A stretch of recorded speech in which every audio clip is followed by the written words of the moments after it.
In the far stretch of the Orion Arm, where stars burned cold and old empires fell silent, a war had consumed the galaxy for decades. The Kravari Dominion and the Zaran Collective, two superpowers locked in endless battles, had torn apart hundreds of systems. Once beautiful planets had turned to ash, space lanes littered with wreckage, and neutral civilizations crushed between their iron claws. All across the known star map, war was the only language spoken, except for Earth. 100 years ago, humanity had barely survived its own final world war, conflict so devastating that it pushed every nation on Earth to the brink of extinction. From those ashes, a new Earth rose, united not by greed or power, but by a shared promise: never again. With that came isolation. Earth closed its borders to alien trade, shut down its embassies on other worlds, and pulled its fleets inward. While other species reached for more planets, humans turned to defense. They built powerful orbital stations, cloaked monitoring satellites, and spread unmanned drones across the solar system, all hidden beneath layers of silence. The galaxy whispered stories about the humans, calling them ghosts in the dark, watchers behind the wall, ancient warriors who no longer fought. Most believed they had grown weak, soft, or afraid. Few remembered that humans had learned to prepare not to conquer, but to survive. Then came the crash. It happened quietly, almost unnoticed. On Europa, one of Jupiter's icy moons, a deep-sea mining crew discovered wreckage buried beneath the frozen ocean. It was a ship small, alien, broken. Earth's orbital sensors confirmed it was Kravari in design, a scout vessel. Inside, 2 survivors were found malnourished, terrified, and barely alive. They spoke in a strange dialect, but Earth's linguists decoded their plea. Please help. They're coming. They know about Earth. That single message triggered immediate alarms. Across Earth's defense network, silent protocols awakened. AI systems that had slept for decades lit up. Satellites turned, watching the edge of the system. In the cold space beyond Neptune, strange energy signatures began to flicker, brief bursts of light, long-range distortion waves, irregular shadows where no shadows should exist. Earth didn't panic. Instead, it watched. In dark rooms beneath Antarctica and on silent space stations orbiting the moon, humanity's Defense Council met for the first time in a generation. They didn't send threats. They didn't broadcast warnings. They activated Protocol Ashwatch.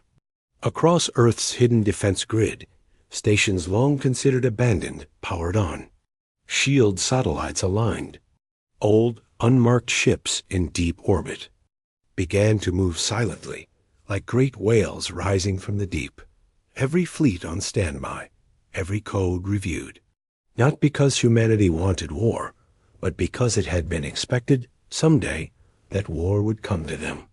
The Kravari didn't wait for diplomacy. 3 days after the scout ship's crash, a shadow moved near Saturn. Every telescope on Earth caught it. Something massive, dark, and wrong. At first, it was invisible to standard sensors, but Earth had learned to build better ones. The object shimmered, cracked open space, and then revealed itself. A Kravari dreadnought, bigger than any ship Earth had seen in over a century, covered in jagged armor, lined with energy weapon ports, bristling with power. It hovered in Saturn's orbit like a predator watching its prey. Then it broadcasted. The signal came in every major galactic frequency. No encryption, no diplomacy. Just a voice deep, sharp, and full of command. Earth, you have remained silent long enough. Your neutrality ends now. Join the Kravari Dominion. Supply your fleets. Send your soldiers. Or burn with your world. Across Earth, the people stood still. There was no mass panic. No riots. Just quiet tension. The old fear returned, but so did something else. Resolve. The Kravari didn't know that the humans were not the same as they once were. They didn't know that Earth had spent the last century not just in peace, but in preparation. The dreadnought waited for a reply. Earth gave none. All over the world, humanity's leaders exchanged only a short message. We are not the first to burn, but we will be the last. And then silence fell again. But in the dark corners of space, the Watchers moved. The Kravari dreadnought hovered above Saturn like a giant beast waiting to strike, its massive hull casting long shadows over the planet's rings. Its commander expected a fast reaction, fear, panic, or surrender, but Earth gave no reply. The broadcast ended, but no message returned. Instead, across the solar system, hidden defense systems came online without a single sound. Long range. Tracking satellites realigned their sensors. Deep within the dark ice of Pluto, a dormant relay station opened its eye for the first time in 90 years. On the surface, Earth seemed calm.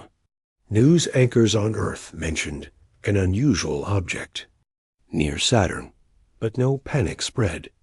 People continued their lives, but they were aware. Something had changed.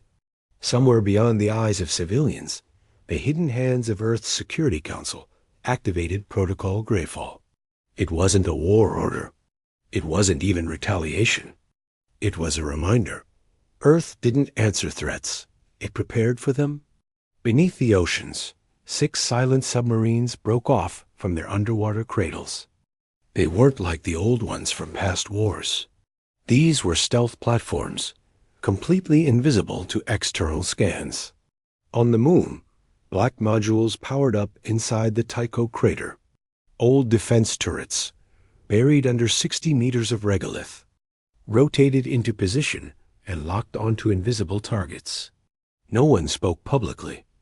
No orders were broadcasted. Everything happened quietly. The Kravari fleet, sensing no movement from Earth, became confused. Their leader sent a second message. Your silence insults the Dominion. You have 1 planetary cycle to comply, or we open fire. That message was received, then deleted, without response. The Earth's High Council sat around a long oval table in Geneva, beneath the Earth Embassy complex, where light never reached the floor directly. President Dahlia Enen, a woman who had once led Earth's agricultural rebuild, now sat at the head. Her voice was calm. Do we have fleet readings? She asked. The defense AI responded in its soft, neutral tone.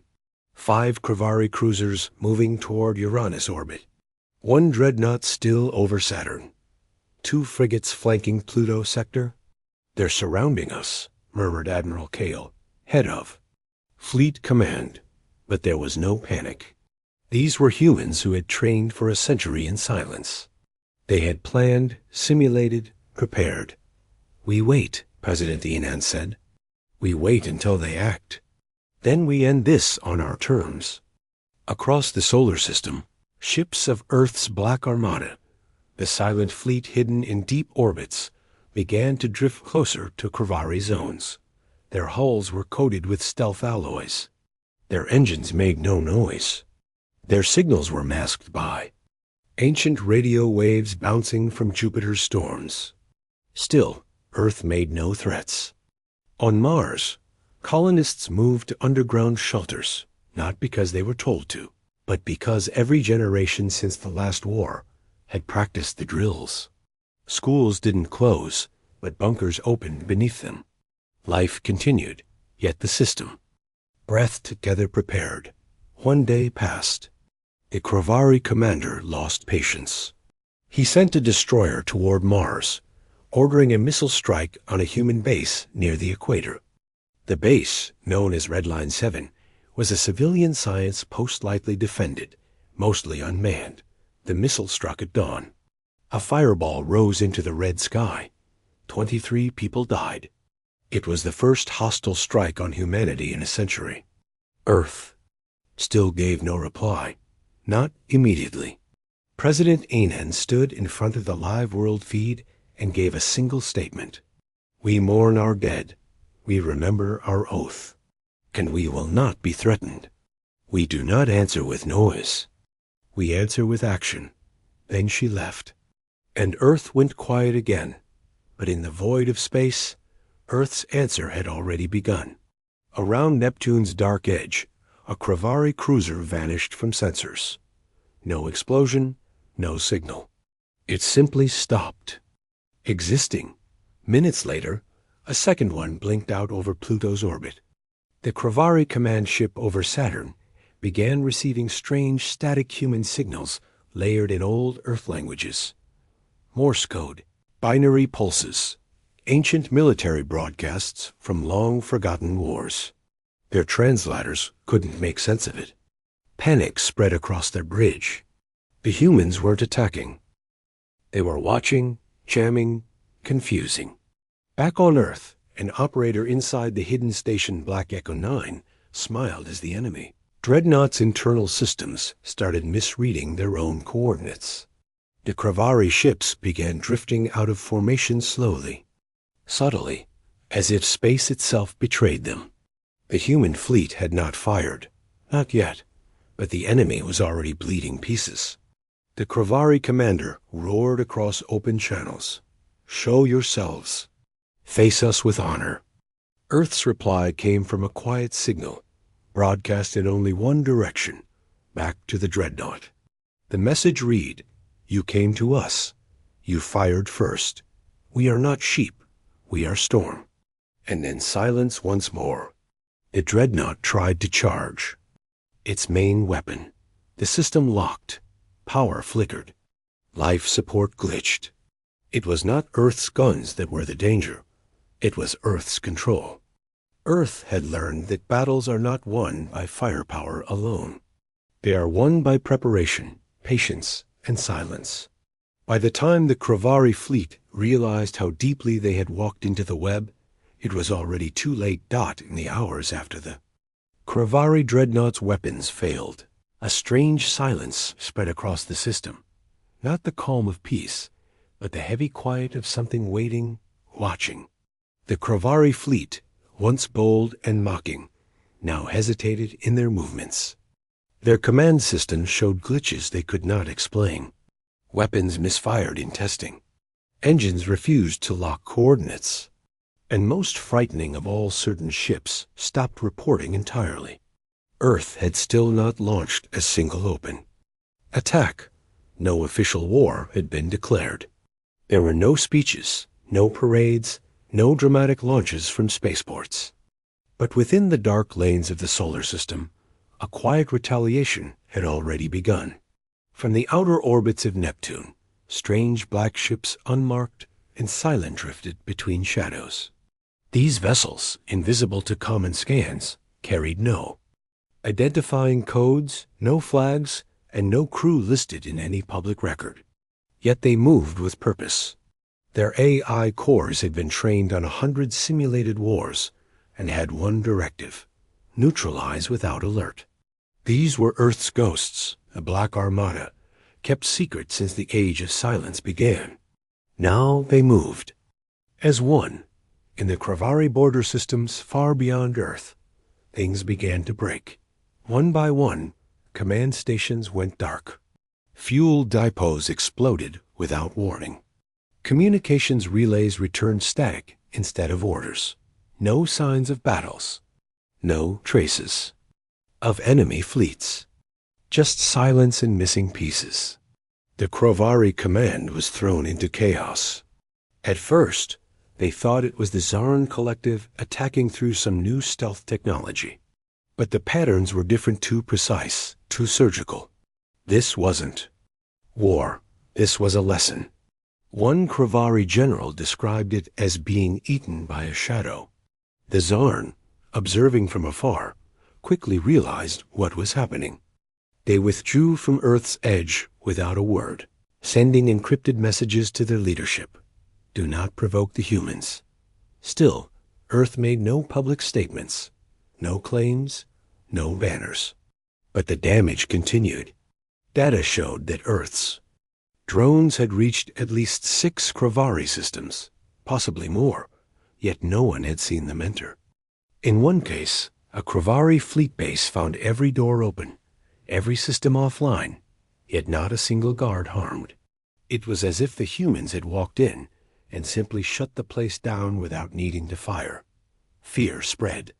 The Kravari Dominion, once proud, now whispered about Earth in secret. Their soldiers began to speak of the Shadow Protocols, a rumored Earth program that could read movements before they happened.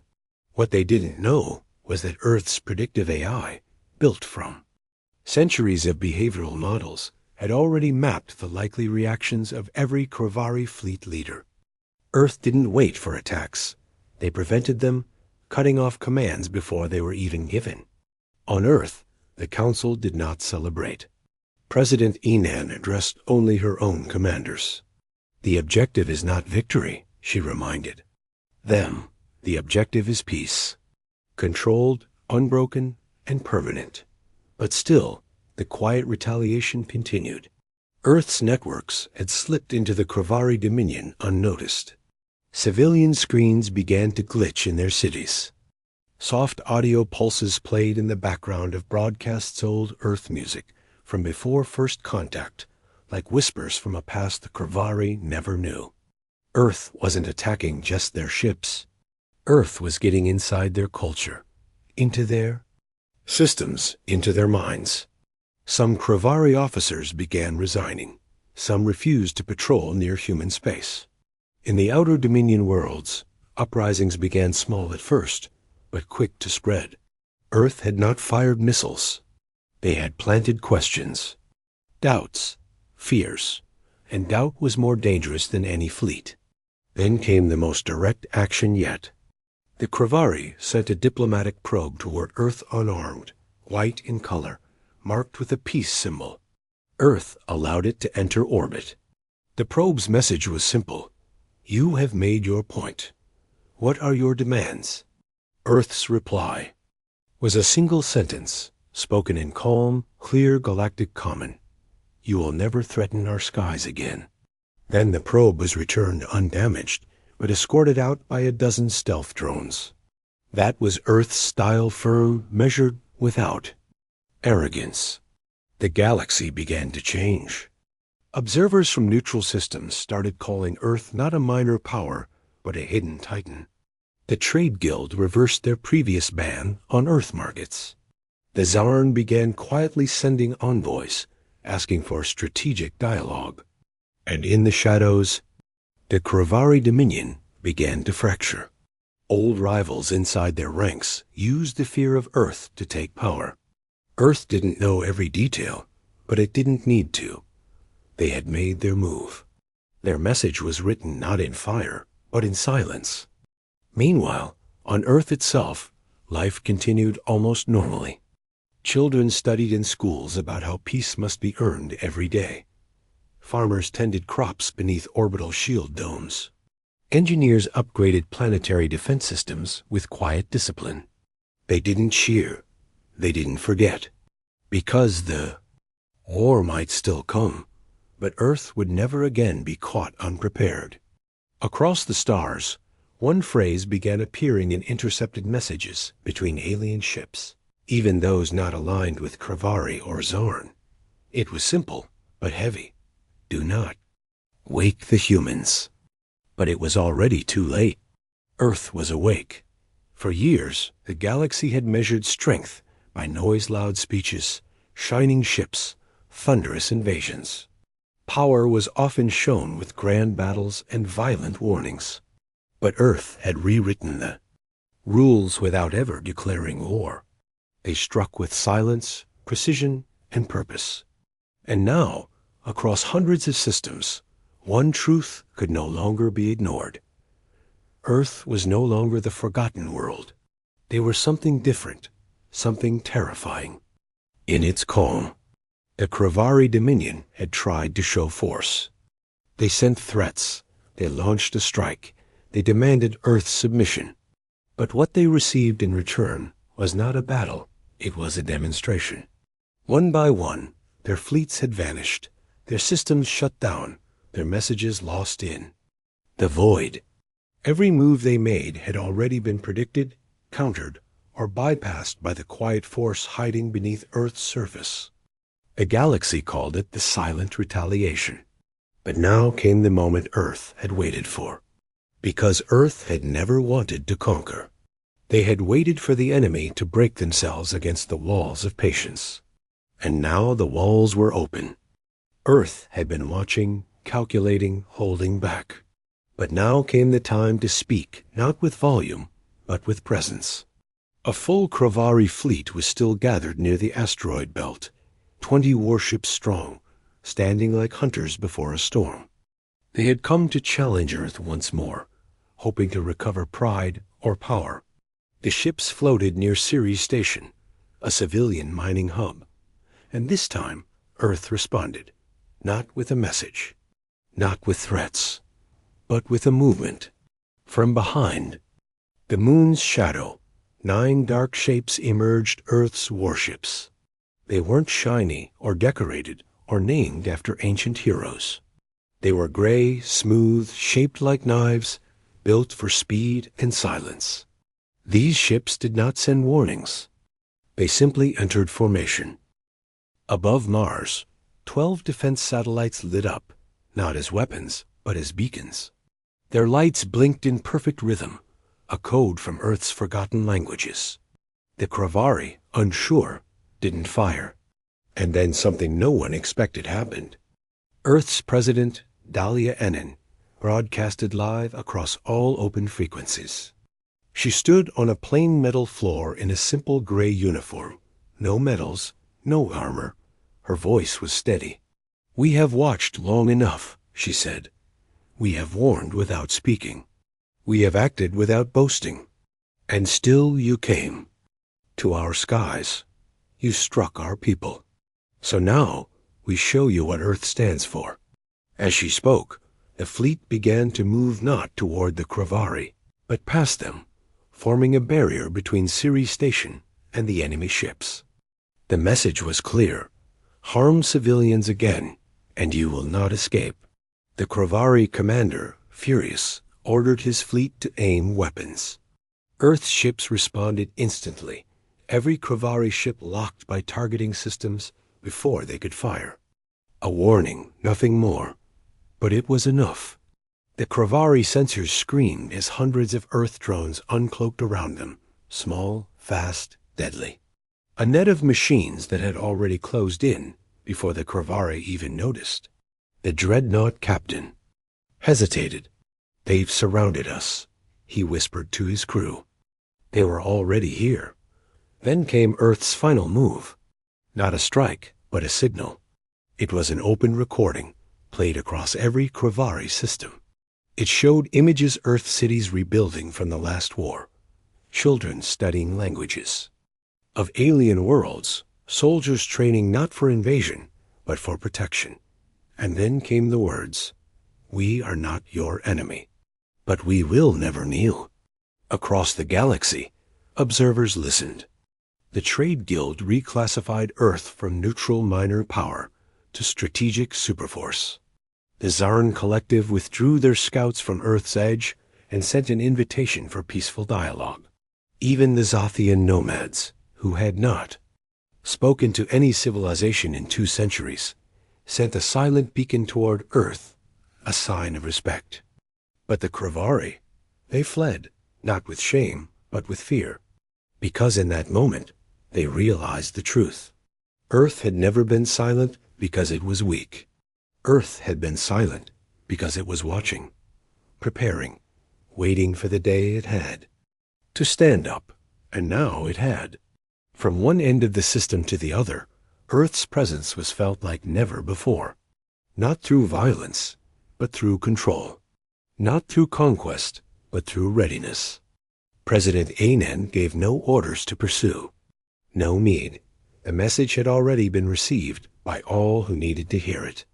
Back on Earth, people gathered in quiet parks and open squares, looking up at the stars, not in fear, but in understanding. Their world was no longer alone, and it was no longer underestimated. Earth had risen not to take, but to defend. Not to shout, but to speak with meaning. The day humanity stood up wasn't marked by fire or fury. It was marked by the silence. That came after, when every other voice finally stopped speaking and listened. The stars no longer felt distant. After centuries of watching, waiting, and holding their silence, humanity had finally shown the galaxy what it meant to stand, not as conquerors, not as invaders, but as something far more unsettling to those who underestimated them. A force that remembers, prepares, and never forgets. In the days following Earth's silent stand, the Kravari fleet retreated beyond known space, licking wounds that had never come from missiles or plasma blasts, but from the cold realization that their power had been an illusion when placed beside human discipline. Across the galaxy, chatter shifted. No longer was Earth the quiet backwater, the primitive world that survived its own near ending. Now, it was a name spoken with respect and caution. Small colonies in neutral zones began raising Earths, flag over their spaceports, not out of loyalty, but out of hope. Hope that if danger came again, Earth would see them. Earth would remember, because Earth had become the myth now. In back-alley cantinas on far-flung moons, smugglers told stories of Earth's ghost fleet ships that moved without noise and struck without warning. Diplomats recounted how Earth sent no war demands, made no trade deals under pressure, yet still bent entire governments through mere presence. They called it the Age of Quiet Strength. On Earth, nothing changed on the surface. Cities buzzed, oceans rolled, children played under blue skies, unaware of how close the stars had come to war. But deep beneath the crust, in stations carved into stone, Earth's watchers kept their eyes open. They knew peace was not a gift, it was a job. Somewhere far beyond Pluto, in a dark relay station named Sable 1, a signal came through encrypted, layered in a code not seen since the days of the solar rebuilding. It wasn't a warning, not exactly. It was a map. A new route had opened in deep space, near a collapsed star thought unpassable. Unknown origin. No sender ID, but the message ended with a human phrase. We're listening. Back in Geneva, President Ainan stood once again before the Earth Council, her face unchanged, her voice calm. They're watching us now, she said, not for weakness, but for what we choose to do next. Around the table, generals, scientists, engineers all nodded. There would be no celebration, no parade. That wasn't Earth's way. Instead, there would be plans, not for conquest, but for presence, to show the stars that Earth was not hiding anymore. 1 week later, the first of the new class of human exploration ships, sleek, long-range, and cloaked in low-profile armor, launched quietly from Lunar Dock 7. Its name, Unity. Not a warship, not a fortress, but a message in motion. It carried no missiles. It carried linguists, scientists, peacekeepers, and 2 of Earth's most experienced diplomatic AI systems. Its mission was not to threaten. It was to listen, to reach, but if threatened again, it would not be alone. Hidden in its shadow were 3 escort vessels of Earth's silent guard, invisible to all but those who dared to look too close, because Earth had learned. Kindness and strength were not opposites. They were both necessary. And now, across known space, change had already begun. The Zarn Collective invited Earth to a neutral conference for shared star route research. The Trade Guild approved Earth to act as a neutral overseer in disputed zones. Even the ancient Ikari, silent for 3,000 years, opened their gates to Earth's signal just once, just long enough to say, "We acknowledge your place among us." But most importantly, those who had feared Earth the Kravari Dominion split into factions. Some argued to seek peace. Others vanished, taking ships into deep voids, afraid of retaliation that never came. Earth did not chase them. Earth did not mock them. The true power of humanity was not in their weapons, but in how they chose not to use them. Their skies remained clear, not because others were afraid, but because Earth had proven what fear could become when it was given reason. In the minds of many alien leaders, the phrase became a quiet rule: do not let the humans get serious. But it was already too late for that. Earth was serious. Earth was here. And Earth remembered. Back home, in the quiet town of Delshire, a boy named Ilias looked up at the night sky through a homemade telescope. He had read about the Kravari threat in history class, how Earth had stood without firing the first shot. His teacher had told him, we didn't win because we were loud. We won because we waited. Ilias didn't fully understand yet. But as he looked at the stars, he whispered, I want to be one of the Sky Watchers one day. And somewhere, in the orbital network, Earth's AI registered the words, storing them in the youth watch list. Because the sky belonged to them now, not by conquest, but by readiness. Not by might alone, but by patience, by precision, by quiet courage. The humans had come late to the stars. But when they arrived, they brought something the galaxy had. Never seen before, the will to protect without pride, the strength to strike without hate, and the wisdom to speak without fear. Earth had stood. Earth had answered. And now the stars would never be the same again.